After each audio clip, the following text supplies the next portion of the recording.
तो हम देखते हैं जो पिछले दिनों से ये वचन को ध्यान कर रहे हैं।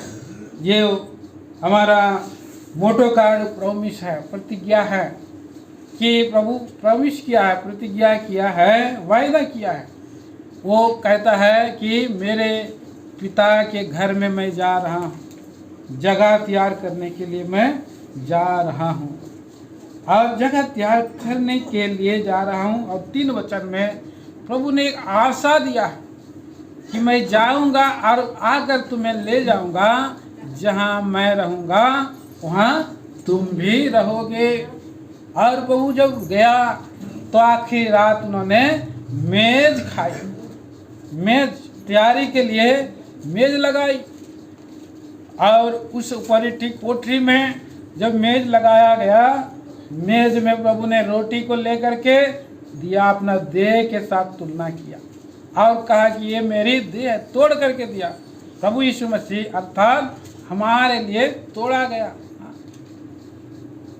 और उसी का जीवन टूटने के द्वारा, उसका जीवन टूट जाने के द्वारा, हमारे अंदर हमें ले लेने के द्वारा हम उसके समान बन जाएं, उसके समान ईश्वरीय देह बन जाएं, ईश्वर स्वभाव का बन जाएं करके उसने जो है रोटी को तोड़ करके दी। उसने प्याला को भी दिया और प्याला को उसने बोला, ये देखो ये मेरा नई वाचा की लहू है, जब कभी तुम्हारे साथ और स्वर्ग राज में नया ना पीऊंगा तब तक मैं कभी नहीं पीऊंगा।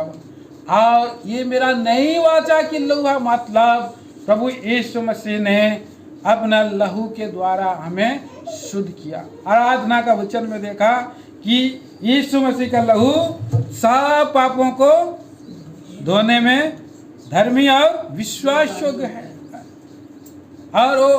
और यीशु मसीह का लहू हमें सब पापों को धो करके शुद्ध कर देता है, पवित्र कर देता है। आओ बोलता है, आओ हम वाद विवाद करें, चाहे तुम्हारे पाप लाल रंग के क्यों ना हो, चाहे तुम्हारे पाप अर्गनी रंग के क्यों ना हो, सब मैं उसको धो करके हिम से श्वेत कर दूंगा और ऊन सा उज्जवल कर दूंगा। अगर किसी का पाप क्षमा नहीं हुआ है, आज भी प्रभु निमंत्रण देता है। प्रभु कहता है, आओ तुम इस संसार में कितना दिन तक पापों में और जीवन बिताते रहोगे। आज ये अनुग्रह का समय है, आज ये उद्धार का दिन है। आज तुम विश्वास करो कि मैं तुम्हारे पापों के लिए और नई वाचा को बहा दिया, नई वाचा का लहू को बहा दिया। पुराने समय में उन्होंने वाचा बांधते थे, इस्राएली लोग परमेश्वर से कुछ गलती करते थे, मेमना का बलिदान करते थे और अन्य और प्रकार का बलिदान करते थे। और उन सारे बलिदान जो छाया मात्र थे, युग के अंत में प्रभु यीशु मसीह ने अपने स्वयं के बलिदान के द्वारा, यीशु मसीह जो है और क्या किया है, जो अपने बलिदान के द्वारा और उस उद्धार का मार्ग को स्वतः के लिए खोल दिया है, सदा काल के लिए, अनंत काल के राज्य को जाने के लिए, प्रवेश करने के लिए मार्ग को खोल दिया है। क्यों? क्योंकि ये अनहोना है कि मनुष्य का पाप क्षमा मेंढे और बकरों के लहू से हो। देखिए हम पढ़ सकते हैं इब्रानियों की पत्री 10 अध्याय, इब्रानियों की पत्री में हम पढ़ते हैं 10 अध्याय और उसका 3 वचन, 10 अध्याय का 3 वचन में हम पढ़ते हैं, परंतु उनके द्वारा प्रति वर्ष पापों का स्मरण हुआ करता है। 4 भी, हाँ, क्योंकि यह अनहोना है, क्योंकि यह अनहोना है कि बैलों और बकरों का लहू हाँ पापों को दूर करे। अनहोना है, हो नहीं सकता कि बैलों और बकरों के द्वारा पापों को दूर करे और बिना लहू बहाए पापों की क्षमा नहीं। 22 में लिखा। सच तो यह है कि व्यवस्था के अनुसार प्राय सब उसमें लहू के द्वारा शुद्ध की जाती है और बिना लहू बहाए पापों का क्षमा। सो प्रियो, इसलिए कि इस संसार के सब लहू में पाप है और ये अनहोना है कि मनुष्य का पाप क्षमा बकरों का लहू से, मेमनों का लहू से, बैलों का लहू से हो। इसलिए सृष्टिकर्ता परमेश्वर प्रभु यीशु मसीह बन करके इस धरती पर आया, वचन देहधारी हुआ, परमेश्वर देहधारी हुआ, ईश्वर देहधारी हुआ और हमारे पापों का बोझ को उठाने के लिए इस जगत में आया। देखो ये परमेश्वर का मेमना है जो जगत के पाप को उठा ले जाने के लिए आया। तो प्रिय भाई बहनों, हम देखते हैं हम प्रभु यीशु मसीह का लहू को लेकर के हम शुद्ध होते हैं और उस परम पवित्र स्थान में आने के लिए हमें याद हो जाता है। इब्रानियों की पत्री 10 अध्याय का 19 और 20 वचन में हम पढ़ते हैं, इसलिए हे भाइयों, जब हमें यीशु के लहू के द्वारा उस नए और जीवते मार्ग से पवित्र स्थान में प्रवेश करने का याद हो गया। अब हम परमेश्वर के पास हम जाने का मार्ग खुल गया है। यीशु मसीह वो लहू बहा चुका है, वो वाचा का लहू है। जब हम उसके पास आते हैं हमें बार बार छिड़कता है, जहाँ कहीं भूल चूक होता है तो पाप क्षमा मांगते हैं और प्रभु के उसी जीवते मार्ग में हमें प्रवेश करने का और परमेश्वर के निकट में जाने का याद हो जाता है। इसलिए प्रत्येक सप्ताह हम लोग पवित्र मेज में हम स्मरण कर कि यीशु मसीह मेरा लिए और देह को तोड़ दिया है और प्रभु यीशु मसीह ने अपने लहू के द्वारा, उसका लहू अभी भी प्रवाहित है। मैं उसके पास जाऊंगा, मैं अपने जीवन को जांचता हूँ, परखता हूँ। मेरा विवेक जहाँ पर दोषी ठहराता है उस जगह में मैं अपने पापों को मान लेता हूँ बोल करके आप उसके पास आते हैं। हम उसके पास आ सकते हैं कि हम प्रभु के राज्य में फिर निरंतर प्रभु की सेवा करने के लिए तैयार हो सकें। इब्रानी पत्री उसका 9 अध्याय का 14 में लिखा है, तो मसीह का लहू जिसने अपने आप को सनातन आत्मा के द्वारा परमेश्वर के सामने निर्दोष चढ़ाया, तुम्हारे विवेक को मरे हुए कामों से क्यों न शुद्ध करेगा, ताकि तुम जीवते परमेश्वर की सेवा करो। जीवते परमेश्वर की सेवा करने के लिए ये एक मार्ग है, ये मध्यम है। प्रभु इस लहू को नई वाचा के लहू को दिया। इसलिए हम प्रिय भाई बहनों यहाँ पर हम आते हैं, प्रत्येक सप्ताह अपने जीवन को जांचते हैं और पाप को मान करके जो पाप को छोड़ देता है उस पर दया की जाती है। जो अपने पापों को मान कर छोड़ देता है उस पर दया की जाती है, उस पर अनुग्रह होता है, वो आगे बढ़ता है, सेवा कार्य में आगे बढ़ता है, प्रभु के राज्य के लिए वो तैयार होते जाता है। और एक दिन प्रभु यीशु मसीह अपने लोगों को ले जाने के लिए जो इस रीति से बाढ़ जो रहे हैं आने वाला है। देखिए, पढ़ सकते हैं इब्रानियों की पत्री उसका 9 अध्याय 28 वचन। वैसे ही मसीह भी बहुतों के पापों को उठा लेने के लिए एक बार बलिदान हुआ। और जो लोग उसकी बाट जोते हैं उनके उद्धार के लिए दूसरी बार बिना पाप उठाए हुए दिखाई देगा। प्रभु यीशु मसीह अभी पाप उठाने के लिए नहीं आएगा।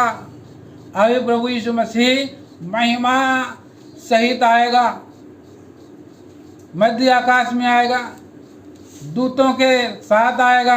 दूत आगे आगे तुरही फूंकते हुए आने वाले हैं। और प्रभु का आना भी ऐसा होगा, एक जैसे बिजली चमकती है तो एक कोना से दूसरा कोना तक प्रकाशित कर देती है, ऐसा ही प्रभु यीशु मसीह आएगा। अंतिम तुरही फूंकी जाएगी। अंतिम तुरही जब फूंकी जाएगी, मुर्दे पहले जी उठे और जो जीवित हैं वे प्रभु का आज उस तुरही का शब्द सुनेंगे, उनका रूपांतर हो। तुरही का शब्द कौन सुन सकता है? जो उस स्वर्गीय तुरही का शब्द है। इस संसार में भी लोग तुरही बजाते हैं, तुरही बजाते हैं, शादी विवाह में बजाते हैं, कुछ उनका रिचुअल्स रीति रिवाज में मनाते हैं। बहुत लोग और नया सिम्टम्स नए लगाते हैं। कोई लोग जो है कि चर्च में बड़ा वाला घंटी लगा देते हैं, टाइम आ गया घंटी आ गया, घंटी बज गया, 1 घंटी मतलब तैयार हो जा, 2 घंटी माने पहुंच जा करके उधर खड़ा रहो, नहीं तो तीसरा घंटी में दरवाजा बंद हो जाएगा, है ना। तो पुराने समय की बात है, अभी तो घंटी का आवाज़ सुनाई भी दे रहा है कि नहीं पता नहीं है। तो हम देखते हैं आजकल हमारे पास घड़ी है। तो इस रीति से प्रभु का जो शब्द है, आत्मा में सुनने वाला लोग तुरही का शब्द सुनाई देगा। जो प्रभु का वचन को रोज पढ़ते हैं, रोज प्रभु उनसे बात करता है, रोज मीठी और धीमी आवाज़ सुनता है, और रोज जब वो सोता है तो प्रार्थना करके सोता है और उसको पाप क्षमा मांग के सोता है कि प्रभु आज मैं दिन भर में कहीं भी अगर मैं चूक गया तो मेरा आत्मा मुझे और सच करो, आत्मा से मुझे जांचो परखो। और जब वो पाप क्षमा दे देता है तब आदमी को अच्छा से नींद आता है। भाई भक्त सिंह आत्मिक रूप से इसे सोते थे, जांच परख करके सो जाते थे, अच्छा नींद प्रभु देता था। ऐसे ही हमारा प्रभु हर दिन जांचने के लिए प्रबंध किया। मेज के सामने में आते हैं और प्रभु हर सप्ताह भी अगर सप्ताह भर में चूक गया और मेज का वचन के द्वारा हमसे बात करता है तो प्रभु उसी समय पाप क्षमा मांग लेना। क्योंकि भजन संहिता 139 अध्याय में हम पढ़ते हैं कि यहाँ दाऊद कितना सुंदर बोलता है, मैं तेरे आत्मा से भाग करके किधर जाऊँ, तू मेरा उठना बैठना जानता है, मेरा चलना फिरना जानता है, मेरे विचारों को दूर ही से समझ लेता है। बढ़िया उसका एक वचन से पढ़ते जाइए। हे यहोवा, तूने मुझे जांच कर जान लिया है, तूने मुझे जांच कर जान लिया है, तू मेरा उठना बैठना जानता है, हाँ, और मेरे विचारों को दूर ही से समझ लेता है। मेरे विचारों को दूर ही से समझ लेता है। मेरे चलने और लेटने की तू भली भांति छानबीन करता है, ये और मेरे पूरे चाल चलन का भेद जानता है। हाँ, और हे यहोवा, मेरे मुंह में ऐसी कोई बात नहीं मेरे मुंह में ऐसी कोई बात नहीं जिसे तू पूरी रीति से ना जानता हो। पूरी रीति से ना जानता। प्रभु सब जानने वाला परमेश्वर आगे पीछे घेर रखता है और अपना हाथ मुझे रखे रखता। तो भी कई बार हम चुक जाते हैं। 23 वचन में लिखा है और ये साथ में पढ़ेंगे। आइए 23 और 24 वचन। हे परमेश्वर, मुझे जांच कर जान ले, मुझे परख कर मेरी चिंताओं को जान ले और देख कि मुझ में कोई बुरी चाल है कि नहीं, और अनंत के मार्ग में मेरी अगुवाई कर। अनंत के मार्ग में दाऊद ऐसे अपने जीवन को परखता हुआ चला जा रहा था। कितना सुंदर बात है। आइए हम लोग प्रभु का वचन को और थोड़ा समय ध्यान करते हैं। दूसरा पत्रस में यहाँ पर प्रभु का दास कैसे हम उसे और जीवन में अनंत मार्ग में और परमेश्वर के राज्य में पर प्रभु का निवास स्थान में कैसे पहुंच सकते हैं, यहाँ पर एक विधि बताया गया है। दूसरा पत्रस पहला अध्याय का 3 वचन में हम पढ़ेंगे। पढ़िए, कोई भी पढ़ दीजिए। उसकी ईश्वरीय सामर्थ्य ने सब कुछ जो जीवन और भक्ति से संबंध रखता है, हाँ, हमें उसी की पहचान के द्वारा दिया है, उसी की पहचान के द्वारा दिया है, जिसने हमें अपनी ही महिमा और सद्गुण के अनुसार बुलाया है। सद्गुण के कौन बुलाया है? हाँ? यहाँ ईश्वर, क्योंकि उसकी ईश्वरीय सामर्थ्य ने, ईश्वरीय परमेश्वर की जो पावर है और ईश्वरीय सामर्थ्य है, और ईश्वरीय सामर्थ्य ने सब कुछ जीवन और भक्ति से संबंधित रखता है, हमें उसी की पहचान के द्वारा दिया है। प्रभु यीशु मसीह को हम पहचानते हैं जब, और प्रभु यीशु मसीह हमको परमेश्वर के साथ जोड़ देता है, मिलाता है, और उसके साथ हमारा पहचान बन जाता है। तो प्रभु हमको अपनी ईश्वरीय सामर्थ, जो प्रभु यीशु मसीह है, परमेश्वर का सामर्थ और परमेश्वर का ज्ञान यीशु मसीह है, और यीशु मसीह की सामर्थ के द्वारा जब हम आते हैं तो हमारा प्रभु क्या करता है, जीवन और भक्ति से संबंधित आवश्यकताओं को देता है। हमारे जीवन के और संबंधित हमारे जीवन की जो आवश्यकता है, हम कैसे रहन सहन कर सकते हैं, हमारा जीवन में हम कैसे इस पृथ्वी पर सर्वाइव कर सकते हैं, चल सकते हैं, हमारा जीवन का क्या होगा, हमारा जीवन कितना साल का है, हमारा जीवन 30 साल का है, 60 साल का है, 80 साल का है, कितना साल का है, ये जीवन क्या है। और जीवन के बारे में प्रभु प्रकट करता है, जीवन के बारे में और बतलाता है। ये जीवन थोड़ा समय का है और ये जीवन में हमारे लिए और कैसे हम इस जीवन को चल सकते हैं, कैसे गॉडलीनेस जीवन बिता सकते हैं, भक्ति वाला जीवन बिता सकते हैं। तो भक्ति वाला जीवन बिताने के लिए प्रभु ने बुलाया, हमें एक नया जीवन दिया और वो जीवन भक्ति वाला जीवन होना चाहिए। और नया जीवन और भक्ति वाला जीवन कैसे देता है, प्रभु के द्वारा। फिलिपियों के पत्री 4 अध्याय का 19 वचन में लिखा है कि, पढ़िए फिलिपियों की पत्री 4 का 19, मेरा परमेश्वर भी अपने उस धन के अनुसार जो महिमा सहित मसीह यीशु में है तुम्हारी हर एक घटी को पूरी करेगा। हाँ, हर एक घटी को पूरा करने के लिए प्रभु महिमा सहित देता है। और प्रभु ने क्योंकि अपने महिमा और अपने सद्गुण के अनुसार हमको बुलाया है, इसलिए वो सब उसको जब हम पहचान में बढ़ेंगे तो हमारा प्रभु जीवन और जो कुछ भी हमारा भक्ति का संबंध में है, हमारा प्रभु ने हमें भक्ति का लिए प्रबंध किया। शारीरिक और से व्यायाम से और योगाभ्यास से भक्ति का जीवन और अधिक है, अधिक मूल्यवान है, अधिक मूल्यवान। इसलिए हम पढ़ते हैं वहाँ इब्रानियों की पत्री उसके 12वां अध्याय का आखिरी वचन में लिखा है, पढ़िए इब्रानियों की पत्री 12वां अध्याय आखिरी वचन, क्योंकि हमारा परमेश्वर भस्म करने वाली आग है। उससे पहले इस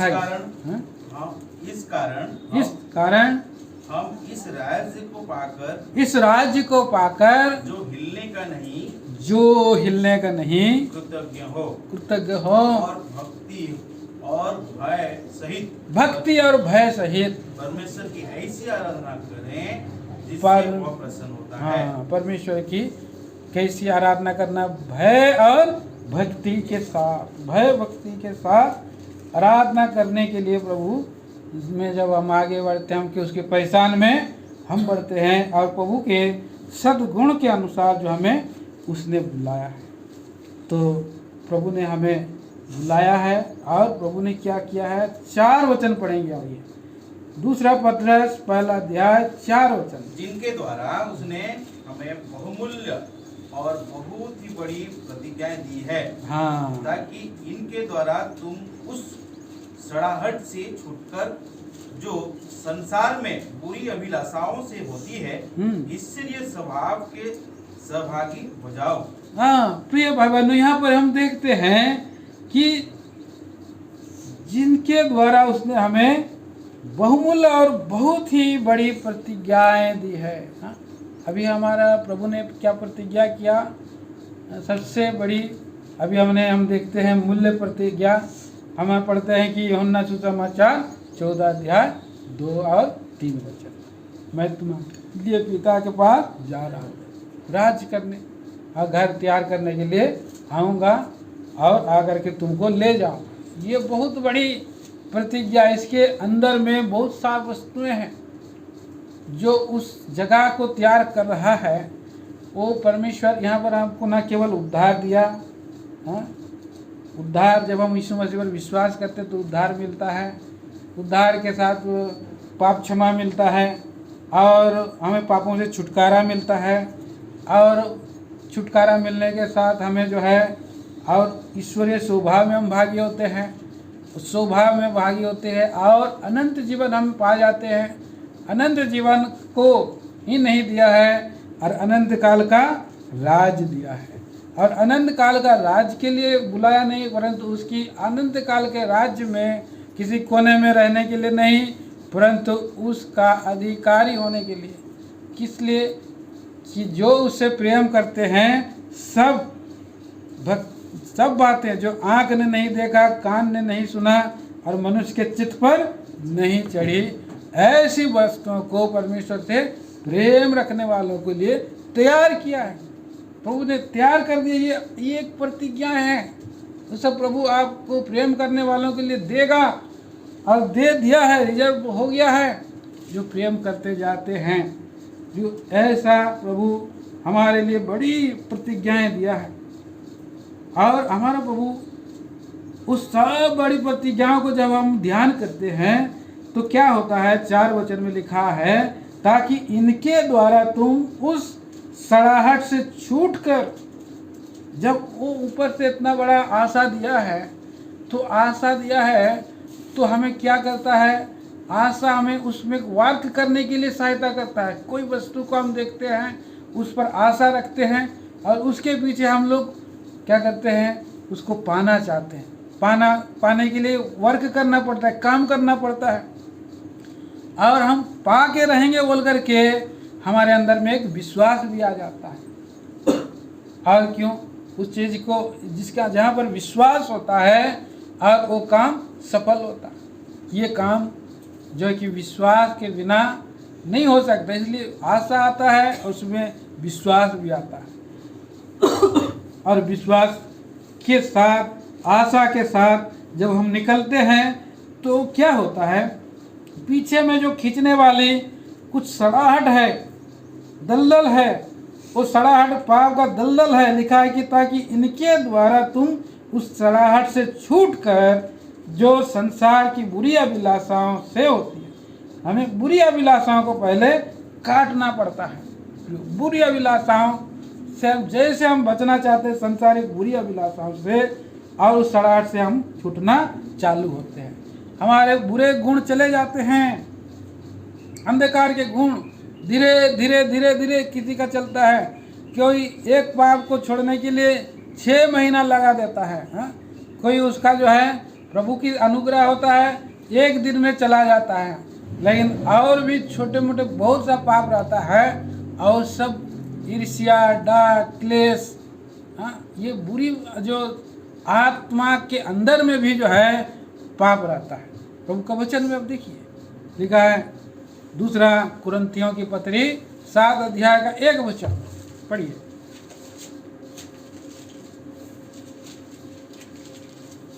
2 कुरिन्थी 7 अध्याय 1 वचन।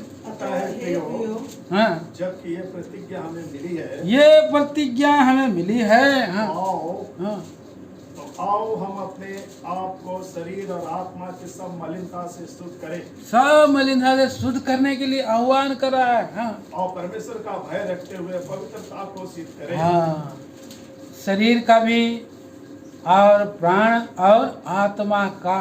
हाँ, शरीर में पहले पाप में हमारा जीवन नशा का जीवन रहता है, नशा का जीवन छूट जाता है, तंबाकू खाना छूट जाता है, हाँ? और पीने का छूट जाता है। प्राण में भी एक बीमारी आता है, प्राण का बीमारी, हाँ? तो वो सब छूट जाता है।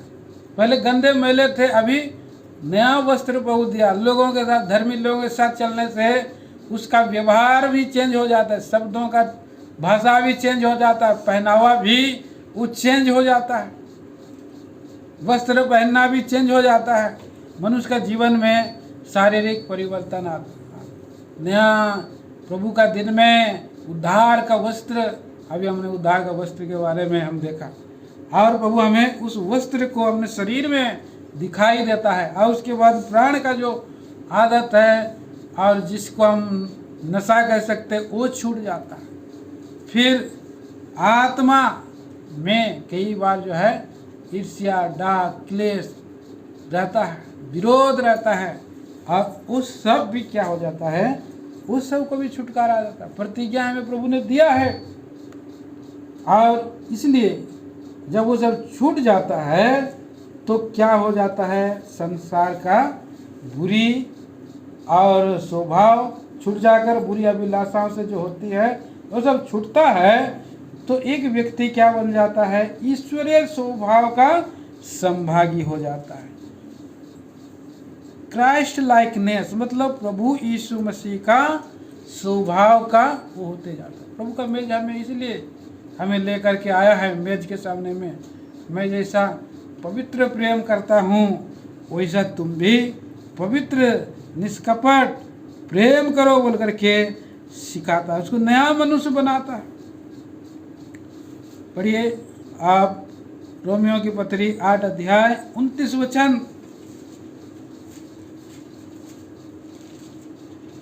तब आत्मा ने फिलिप्पुस से कहा, निकट जाकर इस रथ के साथ हो ले। रोमियो में है क्या? नहीं, क्योंकि जिन्हें उसने पहले से जान लिया है, हाँ, उन्हें पहले से ठहराया भी है कि उसके पुत्र के स्वरूप में हो, उसके पुत्र के स्वरूप में हो, ताकि वह बहुत भाइयों में पहले उठा ठहरे। तो प्रभु के पुत्र प्रभु यीशु मसीह के स्वरूप में हमको बनाने के लिए मेज का प्रबंध किया है। हम किसी व्यक्ति का हम स्वरूप ने हम बनाने के लिए नहीं बुलाया है, प्रभु ने किसी दास का जैसा हमको बनने के लिए नहीं बुलाया है, और किसी सेवक भाई का और किसी एल्डर भाई का जैसे बनने के लिए नहीं बुलाया है। तो इस संसार में किसी पौलुस के जैसे भी बनने के लिए नहीं बुलाया है, पतरस के जैसे भी नहीं बनने के लिए बुलाया है। तो हम देखते हैं प्रभु यीशु मसीह का स्वरूप में वो जो ईश्वरीय स्वभाव ईश्वरीय स्वरूप है, और पौलुस प्रेरित भी उसी लीक में चला है, और इसीलिए वो बोला है कि मैं मसीह की सी चाल चलता हूँ, लेकिन उसका निशाना प्रभु यीशु मसीह है।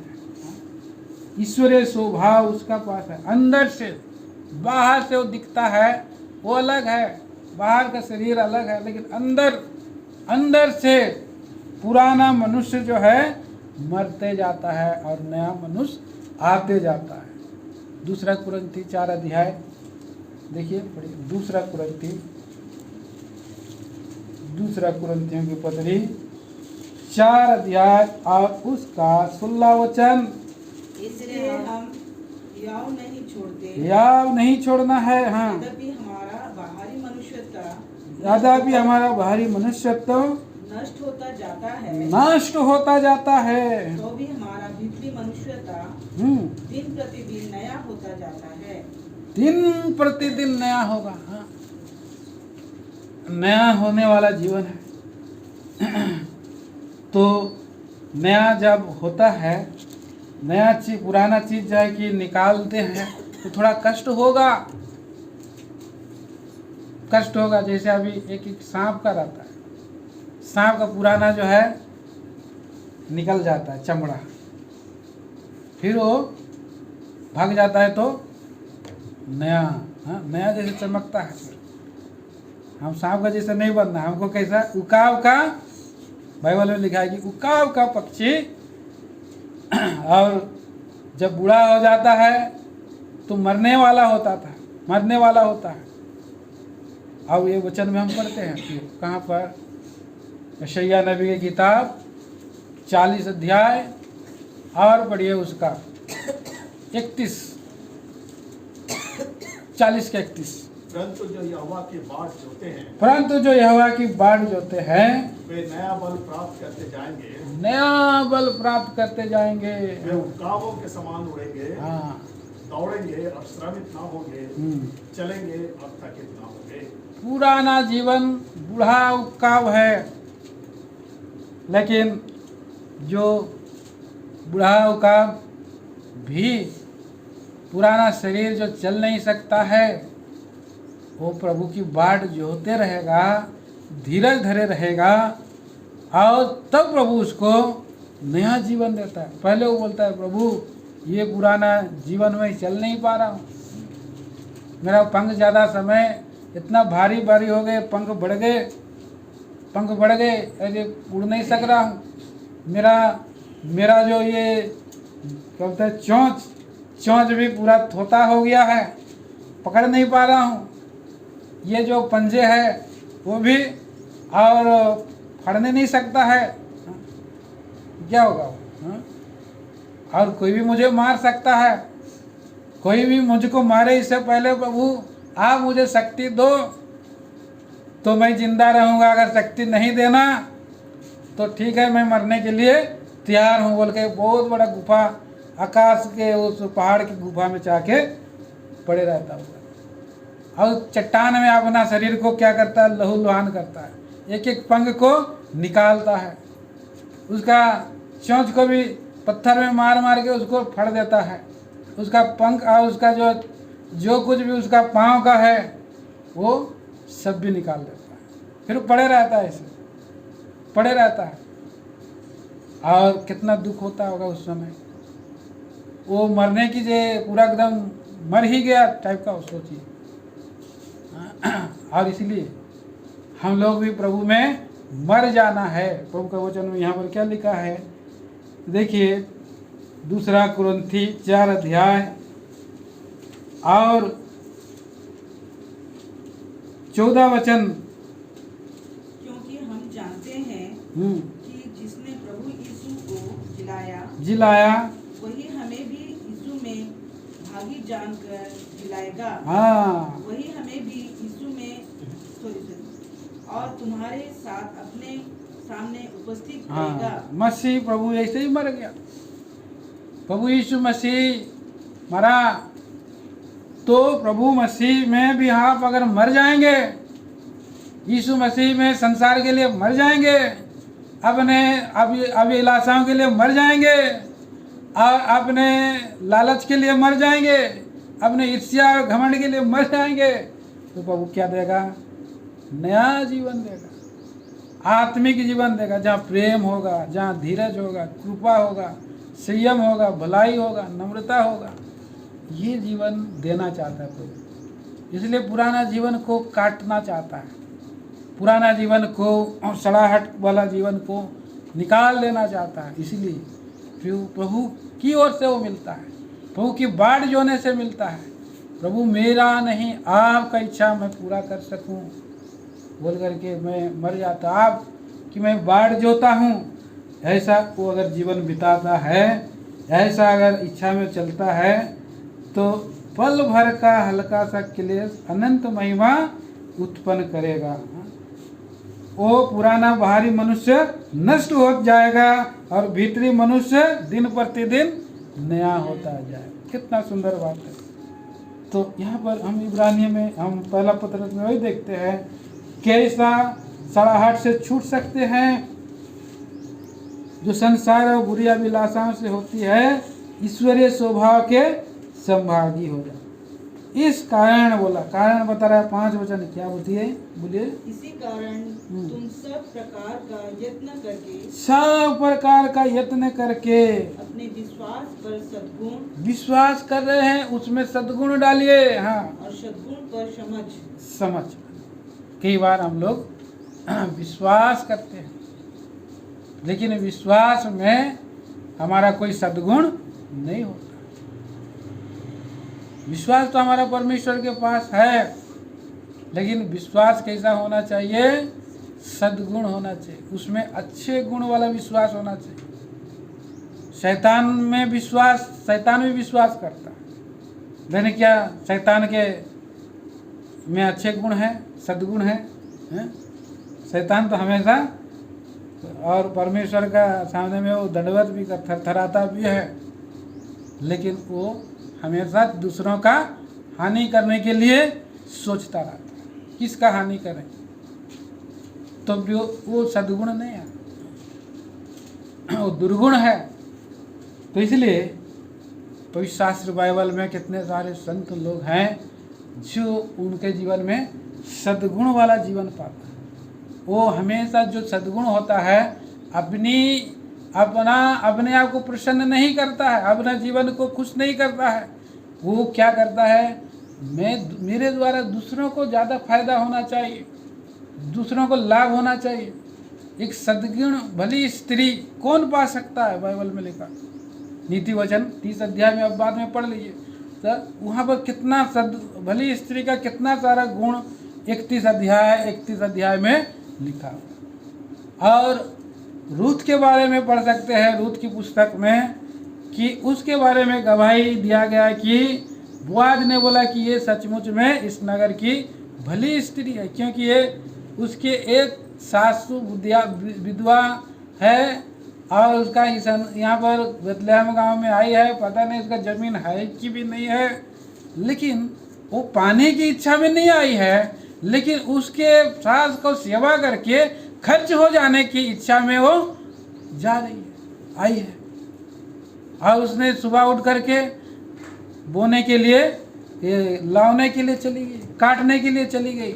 मैं मेरा सास को कैसा खुश रख सकता हूँ। तो बुजुर्ग स्त्री है, वो तो कितना सुंदर उसके जीवन से हम देख सकते हैं। हमारा जीवन में भी पाने की इच्छा से ज़्यादा प्रभु के लिए हम खर्च हो जाने के लिए, दे देने के लिए जीवन, जो सद्गुण जीवन है वो आना चाहिए। यहाँ पर लिखा है वही बात, वही पद लिखा है, यहाँ पर लिखा है कि विश्वास में सद्गुण। और सद्गुण कैसा? समझ के अनुसार। प्रभु हमें समझदारी के साथ समझ देता है।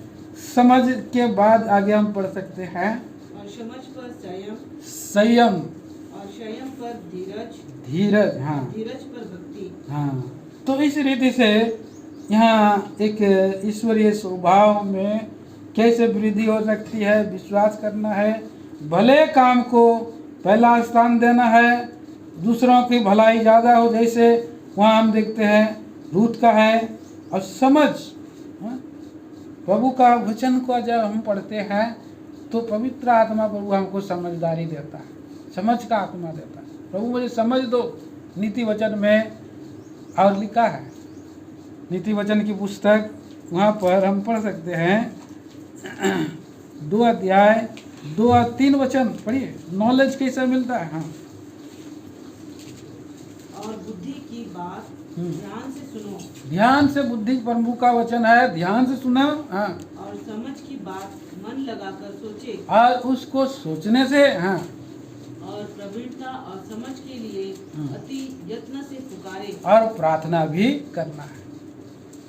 तो ऐसा समझ प्रभु देता है, आत्मा में भी समझ देता, समझ का आत्मा प्रभु देता है। इसलिए पढ़ना है। बाइबल का जीवन को आप अपने जीवन में ले लेते हैं, प्रभु हमें, हम उसका भय में रहते हैं।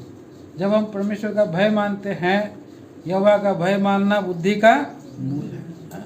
और बुद्धि से हमें समझ खुलता है, समझ से हमें जो है प्रवीणता देता है। उसके लिए हमें प्रभु से पुकारना भी चाहिए, प्रार्थना करना है, तो प्रभु हमको देगा। और नहीं तो समझ नहीं मिलता है। बहुत लोग बुद्धिमान हैं संसार में, लेकिन समझदार नहीं है, क्योंकि वो परमेश्वर की आत्मा के अनुसार नहीं चलते। इसीलिए उनके जीवन में संसार की बातों को प्राप्त कर सकते हैं, लेकिन स्वर्गीय बातों को नहीं प्राप्त कर सकते, क्योंकि उनके अंदर में समझ नहीं है। तुम घोड़ा और खच्चर के समान मत बनो कि जिसमें तुम्हें उनके पास कोई समझ नहीं रहता। तो आगे हम देखते हैं यहाँ पर, फिर समझ में संयम, संयम धरना है।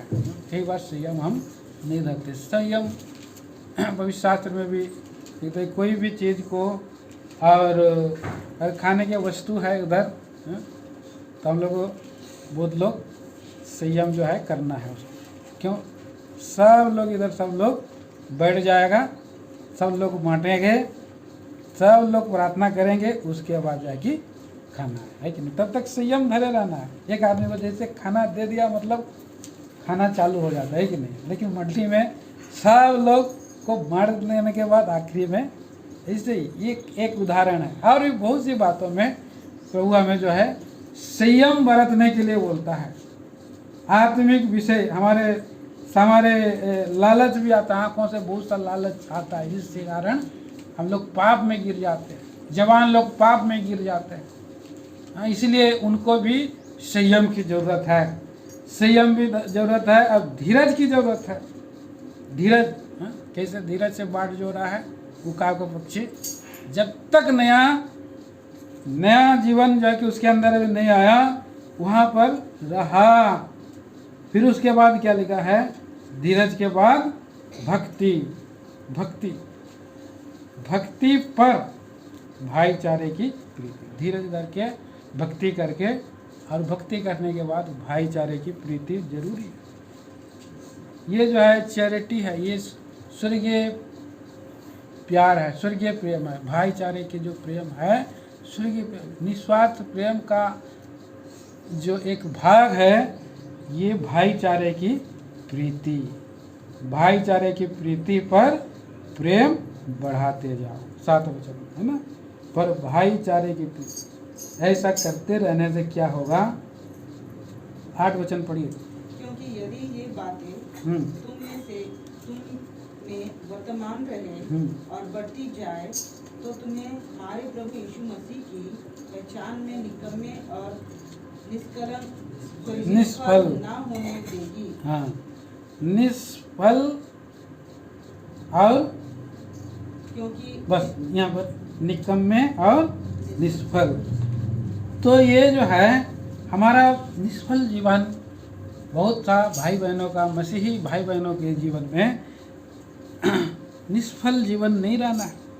हम उदाहरण स्वरूप देख सकते हैं, क्योंकि निष्फल जीवन इस्राएली लोगों ने बिताया। यशायाह नबी के पुस्तक में आप देख सकते हैं, यशायाह नबी की पुस्तक 5 अध्याय और 2 वचन क्या लिखा है।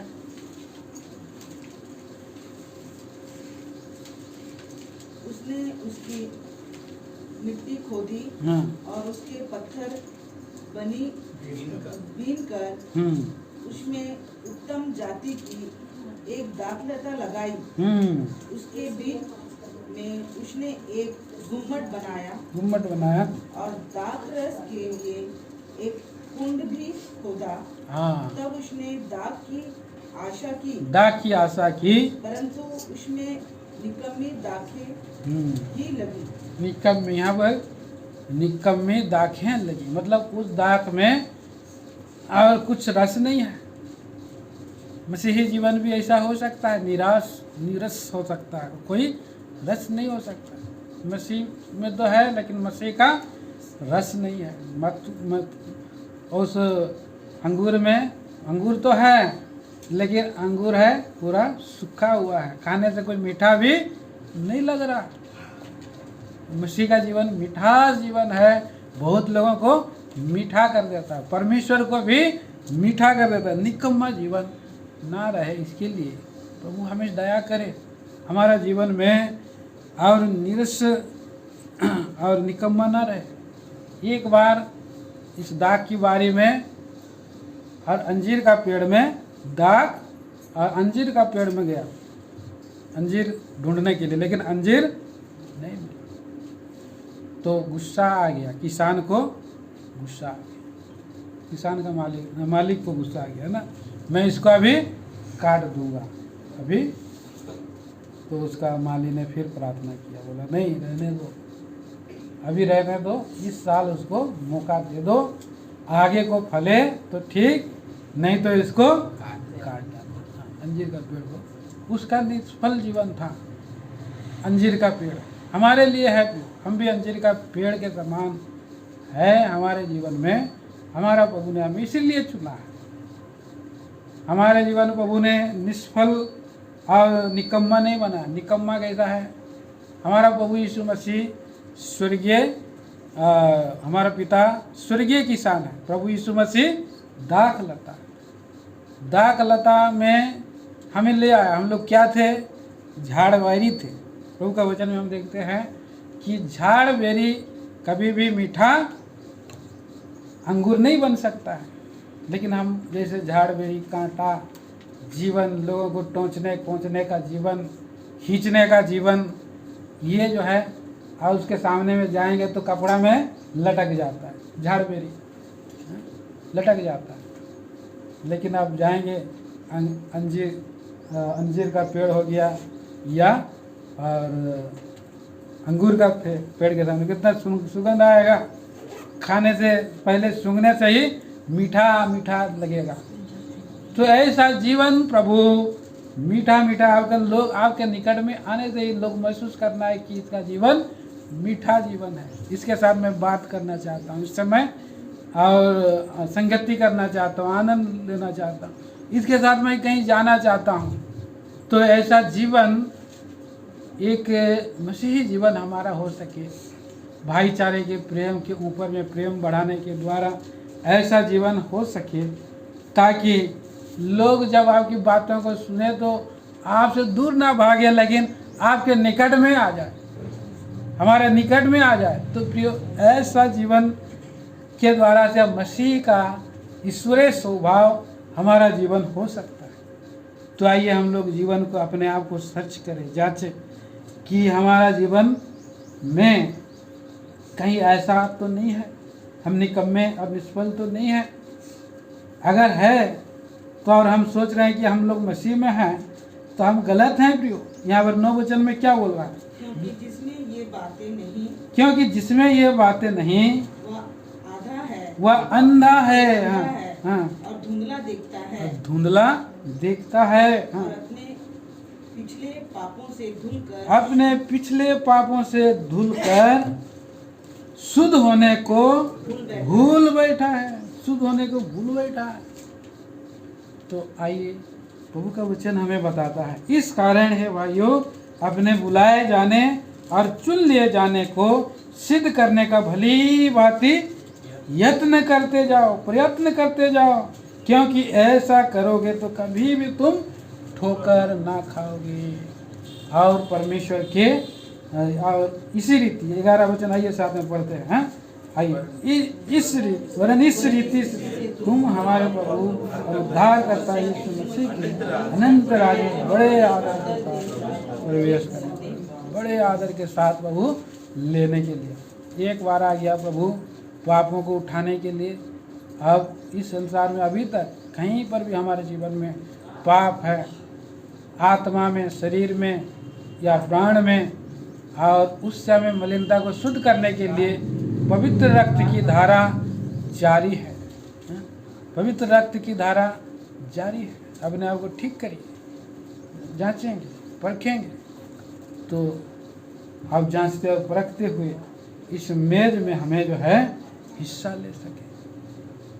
तो भाई बहनों, आइए हम लोग बड़े आनंद के साथ उस राज्य में प्रवेश करने के लिए प्रभु का वचन हमें तैयार करें। आइए आगे कुछ वचनों को पढ़ेंगे। तो 1 कुरिन्थियों की पत्री 11 अध्याय